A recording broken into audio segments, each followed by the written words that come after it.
റിപ്പോർട്ടറിന്റെ 14ാം വാർഷികാഘോഷത്തിൽ ചെന്ന് നിൽക്കുമ്പോൾ ഒരു പാട്ട് കേൾക്കുക എന്ന് മാത്രമല്ല, അരുൺ കേൾക്കുന്നുണ്ടോ? കേൾക്കാം മിനിസ്റ്റർ.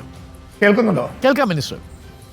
അപ്പോൾ റിപ്പോർട്ടർ 14ാം വാർഷികത്തിൽ ചെന്ന് നിൽക്കുമ്പോൾ 14ാം വാർഷികാഘോഷത്തിന്റെ സമ്മാനമായി റിപ്പോർട്ടറിനോടൊപ്പം ചേരണം എന്നാഗ്രഹിക്കുന്ന ഒരു കാര്യം ഞാൻ കഴിഞ്ഞ ദിവസം അരുണിനെ വിളിച്ചിരുന്നു. അരുൺ തിരക്കിനിടയിൽ ഫോൺ എടുത്തില്ല.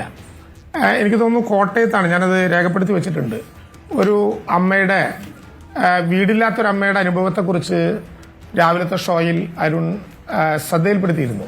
അതെ, അത് റവന്യൂ വകുപ്പ് മന്ത്രി കേൾക്കും എന്ന് ഞാൻ പ്രതീക്ഷിക്കുന്നു എന്നുകൂടി അങ്ങ് സൂചിപ്പിച്ചിരുന്നു. അത് കേട്ടു. അപ്പോൾ റിപ്പോർട്ടറിന്റെ 14ാം വാർഷികത്തിൽ ആ അമ്മയ്ക്ക് ഒരു വീടുണ്ടാക്കി കൊടുക്കുന്ന കാര്യത്തിന്റെ ഉത്തരവാദിത്തം റിപ്പോർട്ടറിന് വേണ്ടി ഞാൻ ഏറ്റെടുക്കുന്നു എന്ന സന്തോഷം കൂടി ആ നടപടിക്രമങ്ങളുമായിട്ട് നമുക്ക് പോകാം. 14ാം വാർഷികത്തിന്റെ ഒരു കോംപ്ലിമെന്റ് ആയിട്ട് എടുക്കണം എന്ന് ഞാൻ അഭ്യർത്ഥിക്കുന്നു. അത് വളരെ വലിയൊരു സർപ്രൈസ് ആയി, വളരെ വലിയ സർപ്രൈസ് ആയി.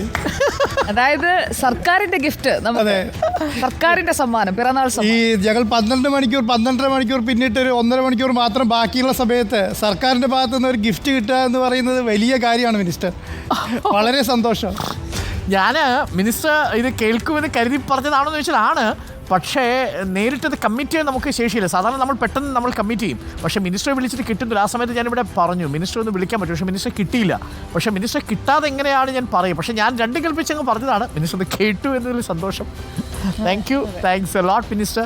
അപ്പോൾ എന്തായാലും മിനിസ്റ്റർക്ക് വേണ്ടി ഞങ്ങൾ ജൂലൈ മാസത്തിൽ തന്നെ ഒരു മോർണിംഗ് ഷോയിൽ തറക്കല്ലിട്ട് അങ്ങ് തുടങ്ങാം.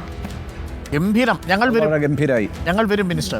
തീർച്ചയായും that shows the commitment. Thank you minister. Thanks a lot. Arun, നമ്മൾ കഴിഞ്ഞ വർഷം ഈ സമയത്ത് മിനിസ്റ്ററുണ്ട്, ഞാൻ മിനിസ്റ്ററോടും കൂടെയാണ് പറയുന്നത്. കഴിഞ്ഞ വർഷം ഞങ്ങൾ ഈ സമയത്ത് റിപ്പോർട്ടർ TV തുടങ്ങുന്നത് ഭിന്നശേഷിക്കാരനായ പ്രദീപിന് വീട് വെച്ച് കൊടുത്തിട്ടാണ്, കോഴിക്കോട് അല്ലേ? ഇന്നത്തെ ആനിവേഴ്സറി ദിവസവും വേറൊരു വീടിൻ്റെ കാര്യം വീട് വെക്കാമെന്ന് സർക്കാർ തന്നെ പറയുന്നത് വലിയൊരു കാര്യമാണ്. ഒത്തിരി സന്തോഷം. Thank you minister.